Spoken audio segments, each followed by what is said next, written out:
Ministry for Inner City and Zongo Community Development. That is good.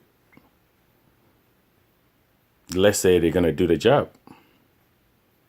I mean, people are asking why he had to create a whole ministry for that. In fact, the job in the Zongo community, especially, is no easy task. People are saying that he should have had that under the local government, but I mean, I beg to differ because it's a whole major problem that we need somebody. Maybe the best he could have done was to set up a committee. But I think, if my memory serves me right, I think we've had committees set up on these situations and they don't really come up with anything. So if a whole ministry is being set up just for the development of the Zongo communities, forget about the inner city story. I mean, I don't really buy into that. During President Kufuor's time, he set up a ministry for the beautification of the capital city. And I don't know if people really paid attention. That was actually the time that there was nothing being done for the capital because he was very, very specific in saying capital city. And that was it was headed by the late Jacob Ejibilamte. That was the time that I'm not limiting the capital city to Kwame Nkrumah Circle, but one big observation I made during that time, anytime I was driving past that area, was the water fountain over there never worked. I mean, it's so funny. If there are videos to prove otherwise, I'll be glad. There wasn't even a single time I saw that water fountain working when he created that ministry. Definitely they were doing some other project somewhere or whatever, but that had zero impact. It was total waste of taxpayers' money, and that is where it ended. Eventually they scrapped it and they did what they had to do. But let's say Nana Akufo-Addo have some good means or some good ideas in implementing his promises of developing the Zongos, and like I said, I mean the inner city don't really matter.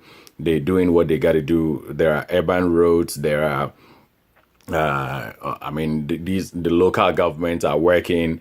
If we limit it to Accra, I think AMA is pushing through. Whoever is gonna head that place may be good enough to push through whatever that they got to do, and other inner cities, the Kumasi, the Takoradi, and those places.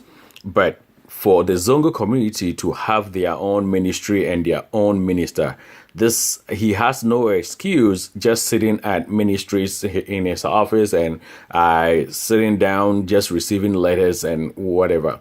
It's not just about it's majorly about the environment, but the development of the folks over there. During, actually, I think it was a week to elections. And one of the TV stations in Ghana had a program going to the communities to interview the electorates. One young lady, I swear, I wish I had a phone number or something. One young lady, she could speak perfect English, way better than so-called educated people holding their masters and their doctorates. But I mean, her issue was that she wasn't having anything doing with her life, and that, I mean, I was sad. I think she was actually rooting for the NPP candidate in that area. It was Medina. No, it wasn't Medina. It was Nima area, and I think their candidate wasn't even a Muslim, but she was actually rooting for the NPP candidate or something like that. But she was very objective and she was very clear in her expectations and stuff. So what I'm saying is that creating a whole ministry should be able to tackle the problems from these communities, the environment, the setup, the basic needs, the health, the education, and everything. So I think it's a good thing. If it's good, we have to say it's all good for the nation. If it's bad, its implementation is the major thing, and that is what we're looking at, not just the say that we've set up something like this. God bless Ghana.